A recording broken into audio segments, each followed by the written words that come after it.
Meus irmãos, minhas irmãs, que a graça do Senhor repouse sobre todos nós. Eu vou subir aqui o microfone por conta do fato de ser um pouquinho diferente do presbítero Gilson. Não, melhor.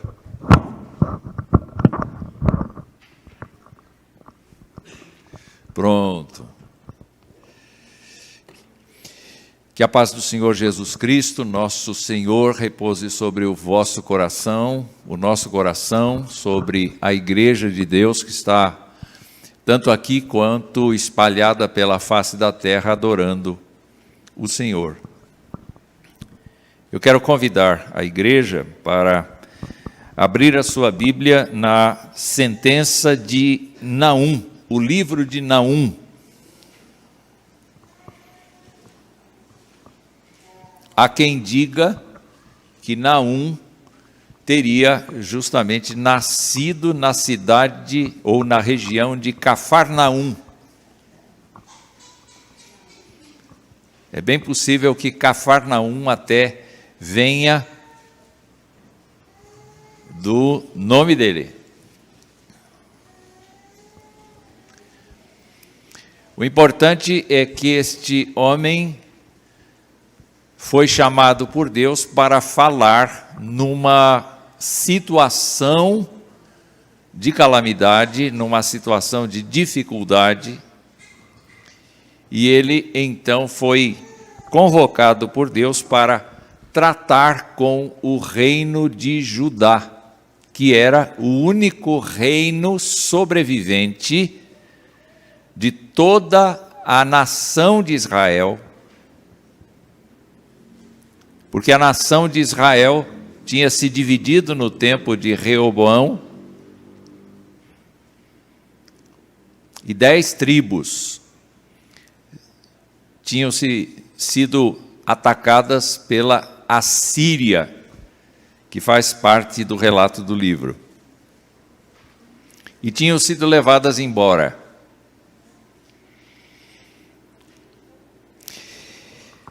O interessante é que a Assíria, embora não estivesse dominando diretamente a Judá, estava numa condição de tornar Judá um reino vassalo, ou seja, por conta da superioridade, por conta do poderio militar, por conta de todas as situações políticas da época. A Assíria coletava impostos dos povos sob a sua região. Judá se mantinha com reis que alternavam entre praticar o que era bom ao Senhor e praticar o que era mal contra o Senhor. E há profetas que estavam dizendo já que Judá seria tomada, seria dissolvida, Jerusalém seria destruída. Então eu gostaria que vocês entrassem no clima de como é que viviam os habitantes de Judá, alternando o sacrifício no templo, de acordo com a lei, alternando o culto que se fazia nos altos das montanhas, tanto para Yahvé quanto para outros deuses, dependendo de quem estivesse no comando do país. E nós temos que imaginar a confusão que estava acontecendo naquele tempo. 150 anos, mais ou menos, entre um século e meio, nós encontramos a capital, Nínive, da Assíria, se arrependendo do seu jeito de ser, pelo profeta Jonas. Mas aqui, Naum tem a incumbência de orientar o povo de Judá a respeito do que deve acontecer com a Assíria. Portanto, o livro se dedica muito mais tempo a falar da Assíria. Mas como base para todas as ações que devem acontecer contra a Assíria, Naum vai falar a respeito do Senhor. Vamos nos lembrar que ele fala esta sentença. É interessante, não é, que ele é chamado de sentença, não é de profecia, é de sentença. Ele fala esta sentença entre 663 a.C. e 612, quando a Assíria finalmente caiu. Ninguém sabe ao certo quando foi, nessa época dos 40 anos, 50 anos mais ou menos, ele falou esta sentença a mando do Senhor. E nós vamos ler o primeiro capítulo para ver a base teológica que Naum tem e porque ele pode, com tanta autoridade, dizer que a Assíria vai cair, mas Judá será preservado. Então, ainda que seja uma sentença, é uma palavra de consolo para os judeus. Vamos lá. Sentença contra Nínive. Livro da visão de Naum, o Eucosita. O Senhor é Deus zeloso e vingador. O Senhor é vingador e cheio de ira. O Senhor toma vingança contra os seus adversários e reserva a indignação para os seus inimigos. O Senhor é tardio em irar-se, mas grande em poder, e jamais inocenta o culpado. O Senhor tem o seu caminho na tormenta e na tempestade, e as nuvens são o pó dos seus pés. Ele repreende o mar e o faz secar, e mingua todos os rios. Desfalecem Bazã e o Carmelo, e a flor do Líbano se murcha. Os montes tremem perante ele, e os outeiros se derretem, e a terra se levanta diante dele, sim, o mundo e todos os que nele habitam. Quem pode suportar a sua indignação? E quem subsistirá diante do furor da sua ira? A sua cólera se derrama como fogo, e as rochas são por ele demolidas. O Senhor é bom, é fortaleza no dia da angústia, e conhece os que nele se refugiam. Mas, com inundação transbordante, acabará de uma vez com o lugar desta cidade, está falando de Nínive, com trevas perseguirá o Senhor os seus inimigos. Que pensais vós contra o Senhor? Ele mesmo vos consumirá de todo. Não se levantará por duas vezes a angústia, porque ainda que eles se entrelaçam com os espinhos e se saturam de vinho como bêbados, serão inteiramente consumidos como palha seca. De ti, Nínive, saiu um que maquina o mal contra o Senhor, um conselheiro vil. Assim diz o Senhor: por mais seguros que estejam e por mais numerosos que sejam, ainda assim serão exterminados e passarão. Eu te afligi, mas não te afligirei mais. Mas de sobre ti, Judá, quebrarei o jugo deles e romperei os teus laços. Porém, contra ti, Assíria, o Senhor deu ordem que não haja posteridade que leve o teu nome. Da casa de teus deuses exterminarei as imagens de escultura e de fundição. Farei o teu sepulcro, porque és vil. Eis sobre os montes os pés do que anuncia boas novas, do que anuncia paz. Celebra as tuas festas, ó Judá, cumpre os teus votos, porque o homem vil já não passará por ti, ele é inteiramente exterminado. Que Deus nos abençoe.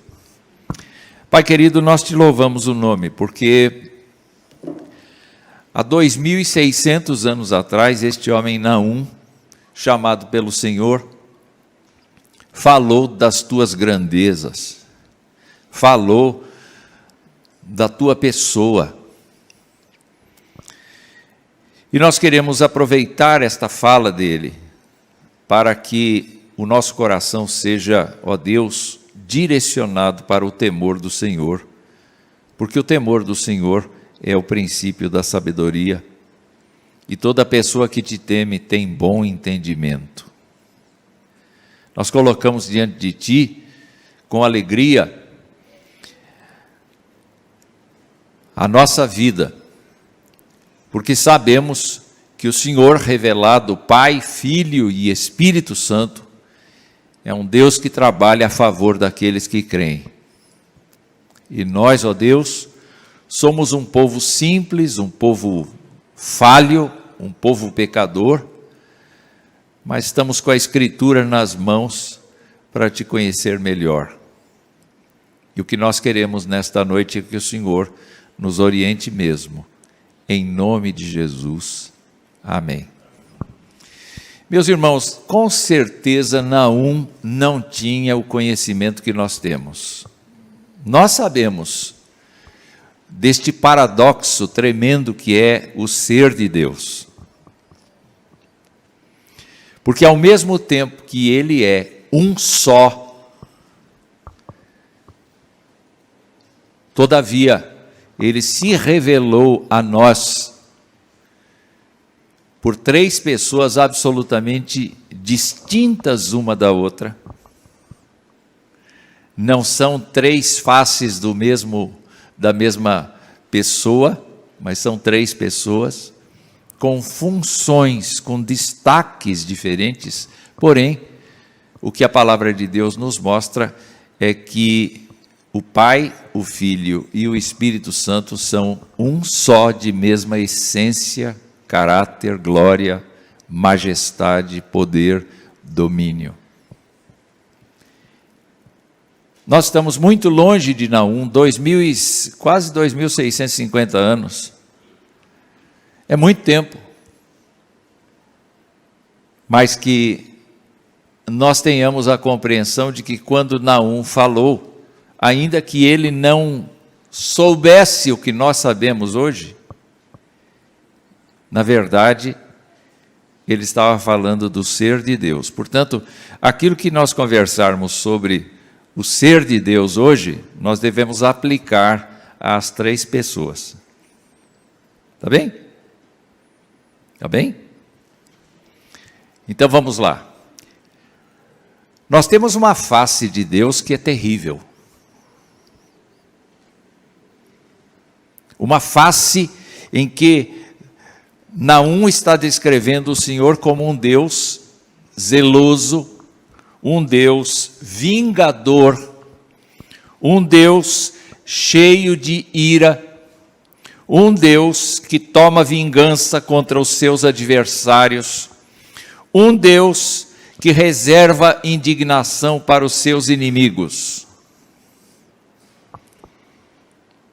É terrível esta visão. Muito da religião, das religiões consideradas universais, estão presas a esse aspecto de Deus. Nós temos que viver de um jeito que Deus não se zangue conosco, porque Ele é um Deus bravo. Aliás, tem muito crente que olha para o Antigo Testamento e não consegue enxergar um Deus piedoso, e sim um Deus bravo. E fica confuso, porque no Novo Testamento se apresenta Jesus Cristo, o Deus homem, que é cheio de misericórdia, que é cheio de graça. E a pergunta que vem a todos nós deve ser a seguinte: será que Jesus Cristo também não é zeloso e vingador?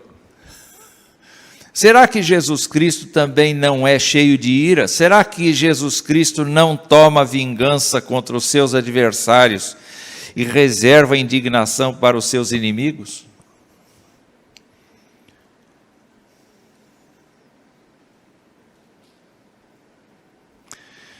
Nós só vamos ter esta visão muito clara quando a gente olhar os discursos escatológicos do Novo Testamento, para observar que lá no fim dos tempos, aquele Jesus Cristo que te parece ser um Jesus Cristo assim, manso, que aguenta qualquer coisa, qualquer desaforo, que aguenta qualquer infidelidade, vai aparecer assim, como juiz dos homens.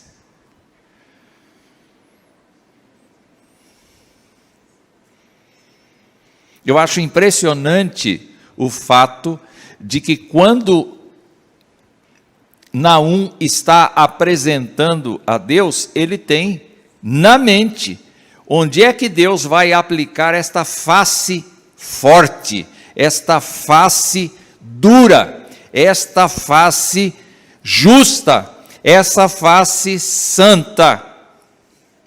E a resposta é: ele vai tratar desta maneira com os assírios. E a gente pode dizer assim: graças a Deus eu não sou assírio. Nessa hora, a gente pode dizer isso: graças a Deus eu não vou tratar, eu não sou assírio, eu não vou ser tratado desta maneira. O texto nos mostra essas palavras tão fortes, e nós temos a tendência de dizer: bom, eu sei o que é zeloso, eu sei o que é vingador, eu sei o que é cheio de ira, porque eu vivo num mundo assim, eu vivo entre pessoas que se odeiam, eu vivo entre pessoas que querem se prejudicar, então eu entendo bem como é que Deus é. Pois é, não entende não. Porque nenhum de nós entende o Deus insondável. E quando a gente fala do fato de que Deus é zeloso e vingador, quando a gente fala que o Senhor jamais inocenta o pecado, quando a gente fala que o Senhor é um Deus enérgico dessa maneira, nós estamos falando simplesmente do fato de que a personalidade de Deus é tão exaltada, é tão santa, é tão grandiosa, é tão majestosa, que não dá para conviver com a falha humana. Então, quando Deus aplica a sua santidade, quando Deus aplica a sua justiça na vida das pessoas, a única coisa que elas recebem é o desamparo de Deus, que é pior que o inferno. Porque quando Deus vira as costas para uma pessoa, isso é o inferno.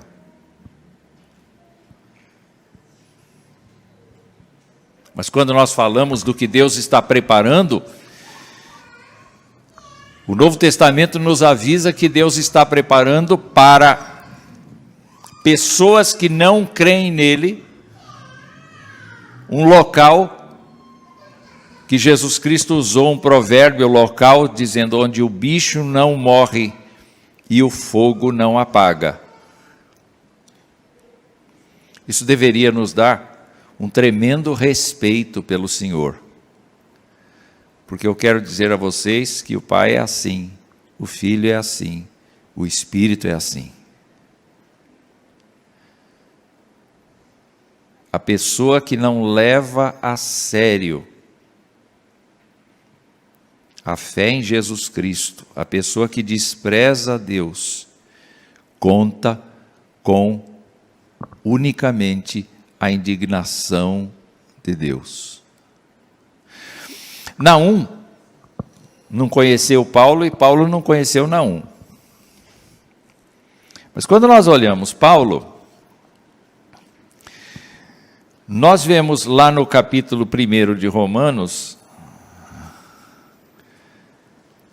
no versículo 18, a seguinte expressão: a ira de Deus se revela do céu contra toda a impiedade e perversão dos homens que detêm a verdade pela injustiça. Então eu queria falar com você que está assistindo pelo YouTube, pelos canais, pelas mídias sociais, e para você aqui, aquilo que a própria Escritura diz: de Deus não se zomba. Há um outro aspecto que está mostrado aqui em Naum, voltando para Naum, dizendo que o Senhor jamais inocenta o culpado e que o Senhor tem o seu caminho na tormenta, na tempestade, as nuvens são o pó dos seus pés, ele repreende o mar, faz secar, mingua todos os rios, desfalecem as regiões de Bazã, Carmelo, Líbano, os montes tremem perante ele, os outeiros se derretem, a terra se levanta diante dele, sim, o mundo e todos os que nele habitam. Esta é uma declaração daquilo que nós na teologia chamamos de teísmo. Há uma corrente que diz que Deus criou todas as coisas e deixou por conta das forças naturais, pelas leis da física, pelas leis da química, pelas leis da biologia, há um fluxo constante na criação. Então a vida se renova só por causa dessas leis, mas Deus está fora, ou seja, cada ser humano tem que cuidar de si e tem que reagir diante de Deus por seu próprio esforço. É isso que o deísmo, com D de dado, o deísmo fala. Mas nós somos pessoas do teísmo, com T de tatu.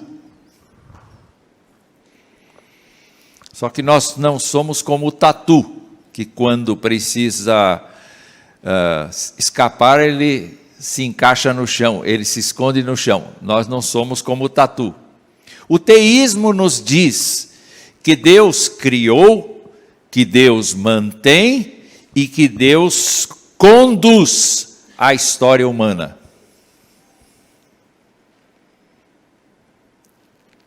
Então, o que de repente nós assistimos na sentença de Naum é o fato de que Deus levantou essa nação e ela existiu durante muitos séculos, com o seu apogeu do século IX ao século VII antes de Cristo, para que ela fosse agente de disciplina para com todas as nações em volta. Mas quando a medida dela se encheu, ela foi disciplinada. Isso também aconteceu com a Babilônia, e vocês podem ver isso com muita atenção quando Jeremias diz para o povo que está no exílio por conta da Babilônia, que invadiu Jerusalém e destruiu Jerusalém, ele diz: vocês vão ter que ficar aí 70 anos, até que a medida do copo da ira de Deus contra a Babilônia se encha. Aí ela vai ser destruída e vocês vão voltar. É muito interessante a gente olhar, então, que Deus se revela na sentença de Naum como um Deus santo, que cuida da santidade para que ela não se desvirtue, que atua dentro da justiça e que exerce justiça. E Deus se sente absolutamente livre para atuar na vida da sociedade humana, e Deus se sente livre para mexer na própria natureza. E Deus se sente absolutamente livre para condenar o ser humano que não está de acordo com ele e abençoar o ser humano que está de acordo com ele.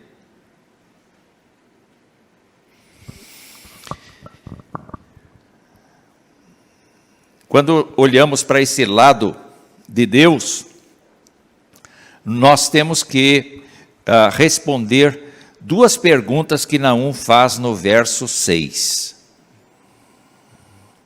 E eu quero fazer essa pergunta para todos nós aqui.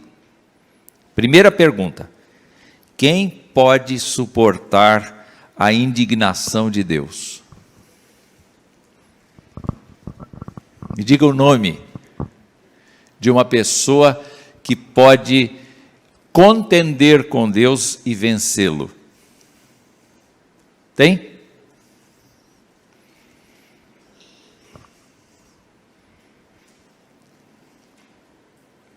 Tem a data de nascimento dele?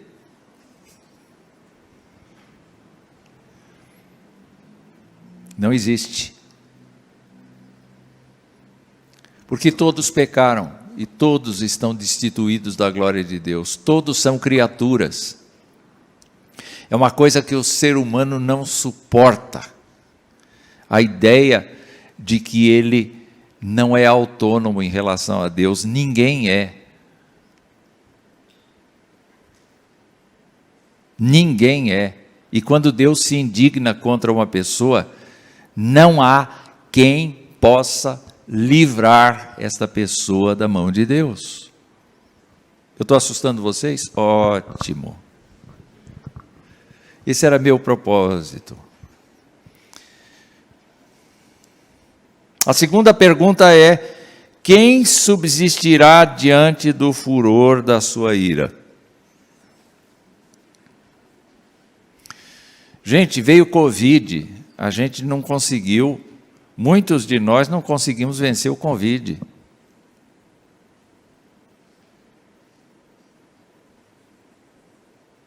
Uma coisa que a gente não vê. Tem gente que morre de tombo. Tem gente que morre de ataque do coração. Um momento desses eu estava vendo 50 celebridades que morreram em 2021. E tem lá gente que morreu com 91, gente que morreu com 80, gente que morreu com 50, gente que morreu com 30, gente que morreu com 20.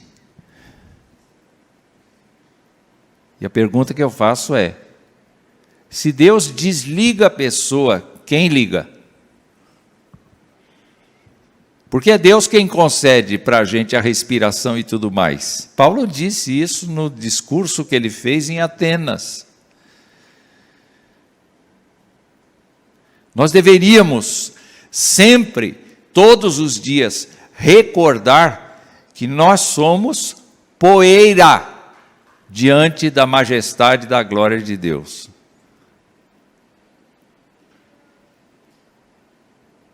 E Naum, então, diz assim: olha, vocês que estão olhando para a Síria, todos assustados, olhem para Deus, porque Deus vai destruir a Síria. Vocês que estão assustados com o rumo que a sociedade moderna está tomando, cuidem de suas famílias, caiam de joelhos em oração diante de Deus por suas famílias, por suas casas. Mas se lembrem que todo joelho se dobrará e toda língua confessará que Jesus Cristo é Senhor, para a glória de Deus Pai. Como eu ouvi, alguns podem fazer isso em vida, podem confessar Jesus Cristo em vida, e assim serem libertos daquele dia horroroso. Mas outros vão passar a vida inteira aqui, achando que Deus dá um jeitinho, achando que Deus resolve as situações de última hora, quebra o galho de todo mundo. A salvação não é universal, meus irmãos.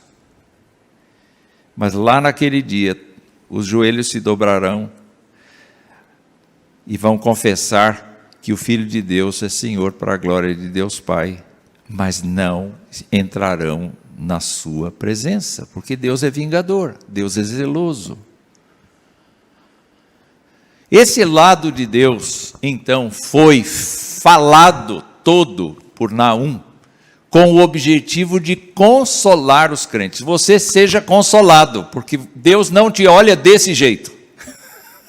Se você confessa Jesus Cristo como seu Senhor e Salvador, esse quadro pavoroso que Naum apresenta não é contigo. Louvado seja Deus. Mas também não é por conta do mérito que você tem, porque você não tem nenhum. Eu não tenho nenhum. Nas idas e vindas de Naum, olha o que ele faz. Volte para lá, para o verso 3, e você vê o outro lado de Deus, o lado que ele está tentando mostrar para Judá. E naturalmente, a gente acaba utilizando isso também para ajuda na igreja. Porque a igreja de Jesus Cristo está do lado do Senhor. Vamos lá. Primeira frase do verso 3 diz assim: o Senhor é tardio em irar-se, mas grande em poder e jamais inocenta o culpado. O Senhor é tardio em irar-se. Isso fala exatamente do ato de Deus compreender a nossa situação, a nossa limitação, a nossa rebeldia natural de pecadores, a nossa condição de imperfeição, a nossa condição de sermos absolutamente flutuantes. Um dia a gente crê muito, outro dia a gente não crê nada, um dia a gente confia, outro dia a gente desconfia. Ele toma essa gente tão fraca, que ele ama, e ele executa a sua justiça, se lembrando que nós somos pó. É o que diz o Salmo. E por isso, ele é tardio em irar-se, e de grande clemência, diz a palavra do Senhor. É muito interessante a gente observar que Deus, na sua infinita graça, está derramando a sua bênção, a sua vida, a sua misericórdia, quero dizer, sobre as pessoas, e desejando que as pessoas se voltem para Ele em fé e obediência. São pessoas que Ele mesmo chamou, são pessoas que Ele mesmo justificou, são pessoas sobre as quais Ele aplicou o sangue de Jesus Cristo. Então Ele está tratando destas pessoas com clemência. Deus está tratando de pessoas que são apegadas a Ele com clemência.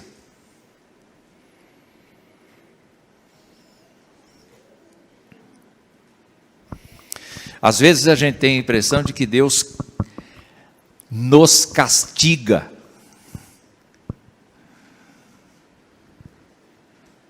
E Ele castiga.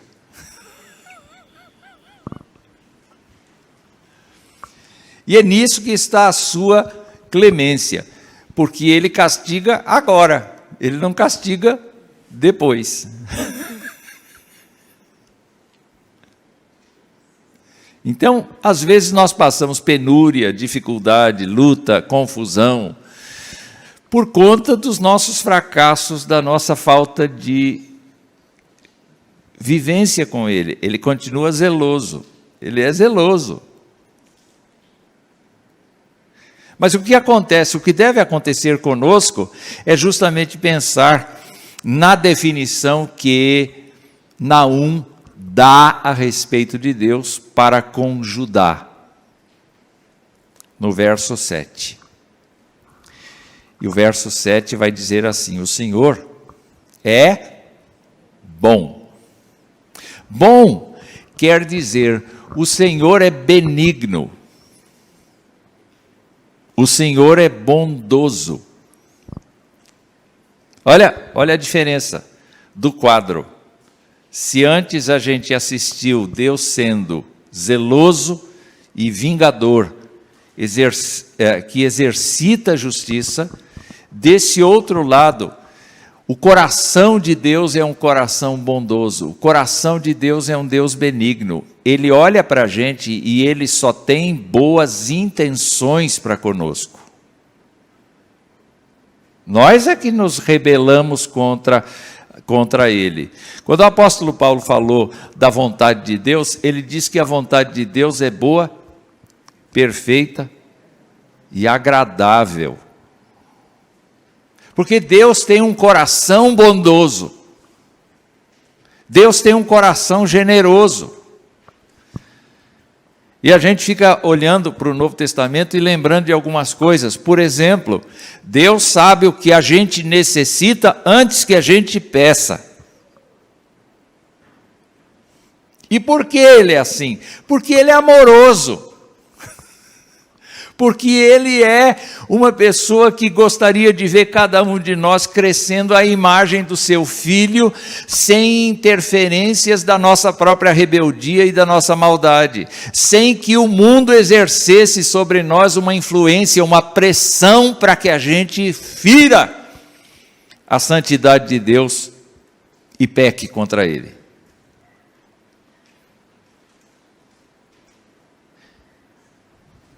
O Senhor é bom, o Senhor é benigno, o Senhor é de índole boa, o Senhor é agradável, o Senhor é generoso, o Senhor é caridoso. Mas aqui, em virtude de que a pressão psicológica em Judá era muito grande por conta da Assíria, nós encontramos uma outra frase que mostra para os habitantes de Judá o que é o Senhor. O Senhor é bom, o Senhor é fortaleza no dia da angústia.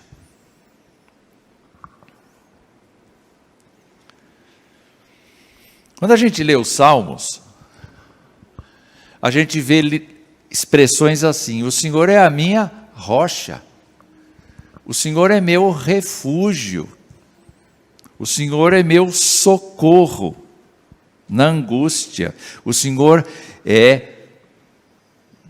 Quando a gente vai para os evangelhos, a gente encontra Jesus Cristo dizendo assim: vinde a mim, todos vós que estáis cansados e sobrecarregados, e eu vos aliviarei. Tomai sobre vós o meu jugo.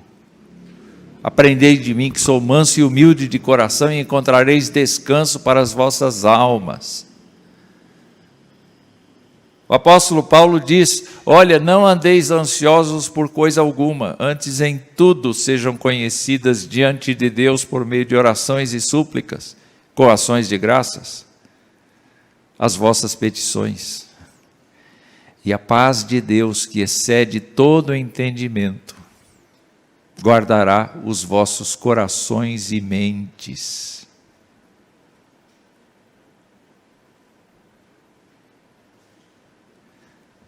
Eu acho encantadora a ideia de que Deus oferece para o crente, a crente, o seu próprio colo. Venha para mim, abra o seu coração, porque eu te ajudo. Isaías falou, olha, os jovens se cansam e se fatigam, mas os que esperam no Senhor fazem o quê? Renovam as suas forças.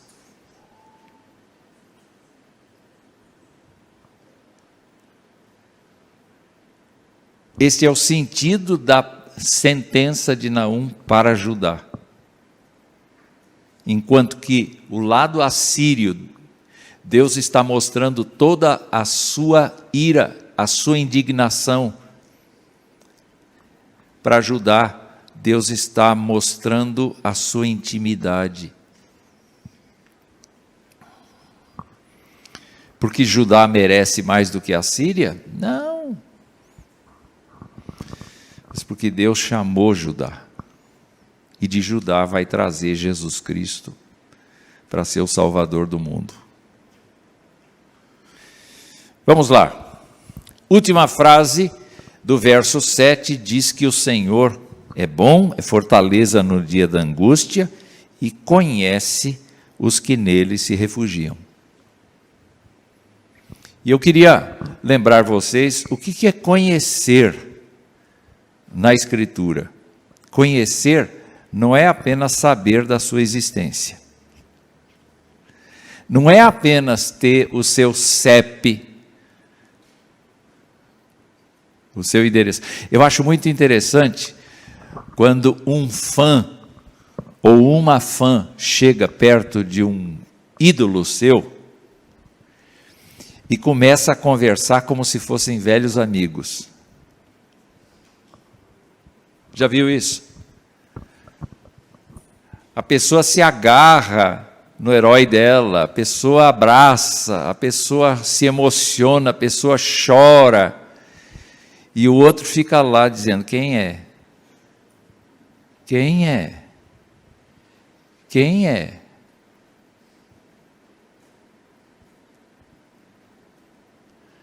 Mas quando a gente vai para o colo de Deus, Deus diz assim, olha, você nasceu às 10h53, mas na verdade foi concebido às 11h25 da noite.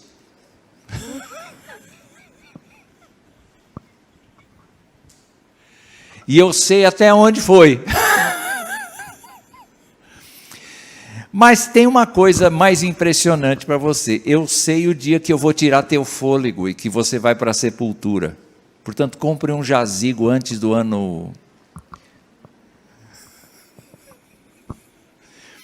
Eu sei por onde você vai andar. Eu sei o que você vai dizer daqui 20 minutos. Eu sei o que você precisa. Eu sei que tipo de doença você tem. Eu sei onde é que o teu corpo vai se debilitar quando você for idoso.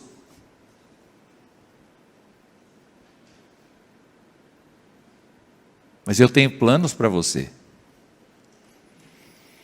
E o plano que eu tenho para você é de te trazer para mim. Porque fui eu que te chamei, fui eu que te justifiquei, fui eu que mandei meu filho morrer por você, fui eu que consegui isso por você. Você não tinha condições. Então se esconda em mim. Venha para mim.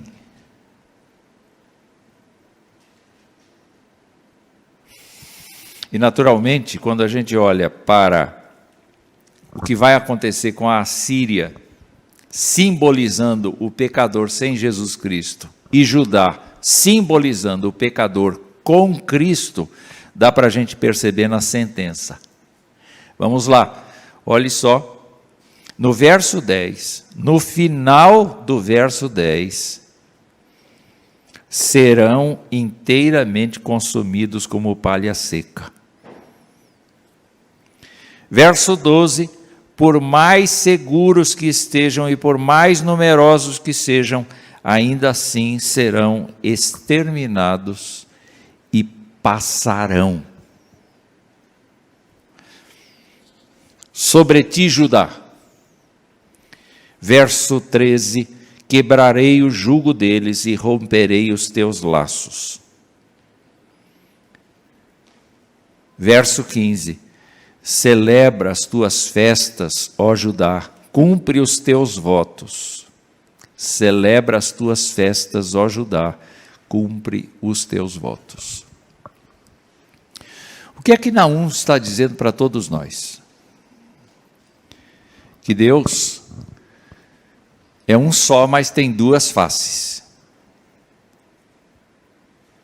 Uma contra aqueles que resistem a Ele e outra que atrai os que Ele comprou com o sangue de Jesus Cristo. Você precisa saber onde é que você está. Se você é um assírio ou é um judeu. Porque é justamente nesta condição que nós entendemos que Deus vai executar na vida daqueles que não o acolhem o seu juízo. Mas Deus vai cuidar dos seus até o fim dos seus dias aqui na terra e vai conduzi-los para a sua presença eternamente.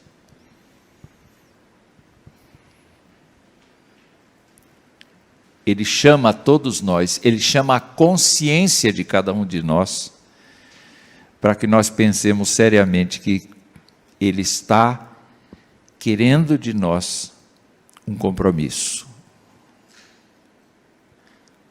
E a cada dia, a renovação desse compromisso. Que não haja sobre nós uma sentença, mas que haja sobre nós graça sobre graça.